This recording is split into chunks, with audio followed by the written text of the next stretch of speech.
I'm Kim Jensen, and today we're cooking at Villaggios. My mom and I own 3 restaurants in lovely Door County, Wisconsin, and we're going to show you how to prepare marinara today in 3 different ways. So let's get started cooking. Right now I have a meatball that I am browning on the stove. Our meatballs are made homemade here at Villaggios. We like to make them big, moist, and full of garlic, just the way the Italians like to make them. And we're going to start by just warming up our marinara. Our marinara is all natural, no preservatives. It is gluten-free, and it is vegetarian. So with any of these recipes, we don't have to add the meat. We can just add vegetables. I'm going to show you how to add a penne pasta, a wheat penne pasta, to give you more protein, especially if you're a vegetarian. We know you like to get that protein in your diet. So the meatball's warming. We've got our marinara warming up here. Our marinara has basil in it. It starts out with a little butter, so I'm sorry to report it is not dairy-free altogether. It has tomatoes, carrots, onions, garlic. You can smell it here. And the meatball is looking beautiful and brown. So I'm going to turn down the heat. Give her a flip. Ooh, look at that nice color there. I also have my noodles ready to go. At Villaggios, we like to cook our noodles al dente. Al dente means that you're cooking it to about a minute before it's ready to be served. That way you can cool them off, put a little bit of olive oil in that, and stick it back in your cooler. Noodles can be then re-dipped and warmed, and they have that perfect bite to it. So I'm going to dip my noodles and get them warm. I wish you were here. You could smell the marinara. It's bubbling nicely, and it's warmed up. And like I said, my meatball's ready. All right, so I'm ready to assemble. My meatball is nice and brown. My marinara is nice and hot.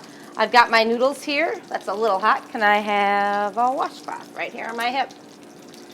We're going to assemble our noodles. And here at Villaggios, I have a nice pasta dipper.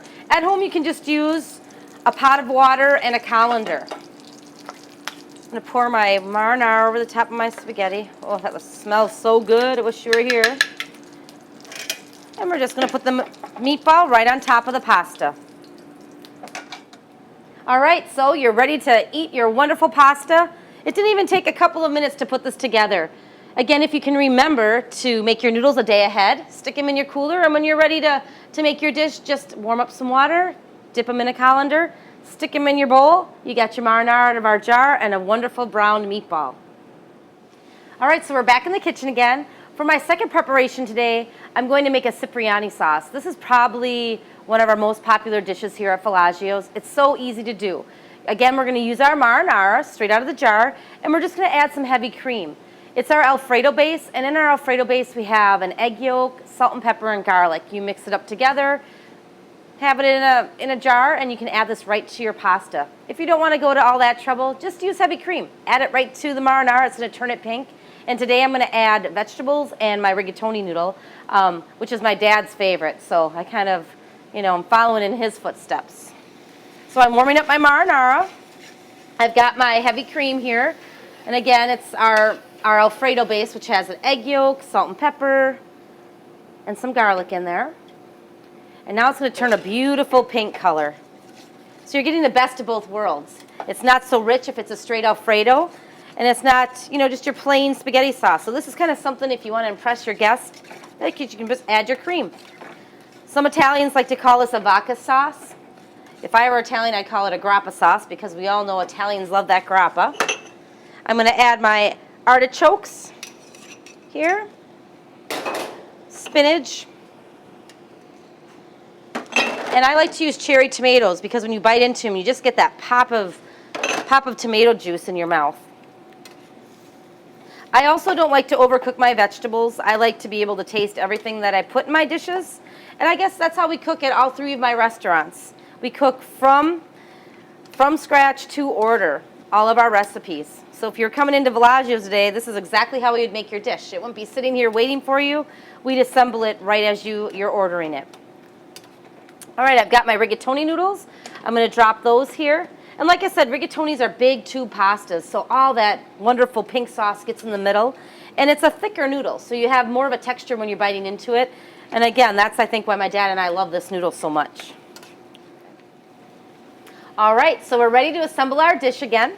So we have our Cipriani sauce. I wish you were here. I was just telling my mom that this is still, I think, one of my favorite dishes here. I wish you could see Mom. She's got decked out in her green and gold today. We've got a Packer game here in Wisconsin. We're playing the Bears. We like the Bears as long as they're not playing us. So today, I don't like the Bears too much. Got our noodles ready to go. And now I'm just going to pour the Cipriani on top. And you can see all that beautiful green and red of the tomatoes in the sauce. Oh, I wish you guys were here. It smells so good. All right, so we just assembled our dish. And look at that beautiful color. We've got the tomatoes and the spinach laying over that wonderful rigatoni. So we're doing our final preparation today with the marinara. I'm going to do a burgundy sauce. You can use any bottle of red wine you have in your closet, in your liquor closet. I like to keep my wine that we don't drink, and that's what I use for cooking every day. So at Villaggios here, I'm just going to add our extra virgin olive oil. When you're making a recipe, I like to use our extra virgin olive oil. It gives a nuttier flavor and fresher flavor. So I do use something that costs a little bit more when I'm cooking. For a dish, I'm going to add garlic. When you're cooking with garlic and extra virgin olive oil, you want to stay at your stove. You don't want it to burn. You don't want the garlic to get too brown because it just becomes bitter. So we're just going to stay right here. Again, this recipe, just like the last two, are going to take minutes to make because you have your wonderful jar of marinara in your pantry, you're grabbing it, and you're just enhancing it with a few ingredients. This recipe, again, it's fresh garlic. You know how to press that. You've all seen it on TV a million times by all of us chefs. We're going to add a little bit of salt and pepper just to give her some flavor. And once you start to smell the garlic, which is happening right now, we're going to add the red wine to our recipe.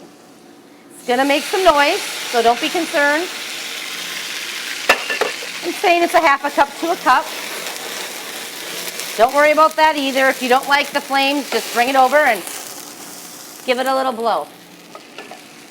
You want it to burn off some of the alcohol flavor, otherwise that flavor takes over the recipe. Then you're going to add your marinara right to it, and that's going to calm it down a little bit. Mom, I lost my tool. I believe it's right over there, please. Thank you. You're welcome. There she is in her green and gold. Go Packers! So we have our marinara going with our burgundy sauce. And today I'm going to add some roasted vegetables. Again, just get your baking sheet, put vegetables on it, a little bit of olive oil, stick it in your oven at 350 and let it brown up. I'm using cherry tomatoes, artichokes, capers, and whole garlic cloves. I suppose if you're going to make something on a date, you don't want to use the whole garlic cloves. But we like to use the whole garlic cloves here at Villaggios. People know they're going to get garlic when they come in here. When you walk in the front door, it's just, you're enveloped with the aroma of Villaggios. My neighbors say they can smell Villaggios when we're cooking at night. So it's nice when you get all that flavor. It's the whole experience. It's the atmosphere. And then, of course, we have Dean Martin singing. So like I always tell people, if you want to go to Italy, why fly? You can drive to Villaggios. On this dish, I like to use a hearty penne pasta. It's a wheat pasta, so it's a little bit thinner than that rigatoni we worked with before. Again, I have cooked these the day before. They've been in my cooler. They have a little bit of olive oil on them, and I'm just dipping them in my warm pot of water in my colander. I don't know, I've been talking to you about my colander, but you can see the holes that we use here just to drain that water out. And again, you can use your colander at home. It's very easy, very simple. Takes away so much time and energy when you're trying to cook for people at your house. So we're letting her drain. And this is ready to be plated up. You can smell all the flavor. It looks beautiful and smells great. So I'm going to get my pasta bowl down from the shelf here. We're going to add my drained noodles. Again, it's a beautiful wheat penne noodle. And you know, the last two preparations that we did, this one and the Cipriani, they both are vegetarian if you haven't noticed. It's the way I like them for these two preparations. A nice roasted chicken is excellent with the dish I'm preparing to right here, right now. And just a plain grilled chicken with that Cipriani sauce is good. Well, as Kurt said, my camera director, He doesn't remember it smelling this good. Wish you guys could smell it. This was the 3 preparations that we're showing you today with the marinara. Grazie.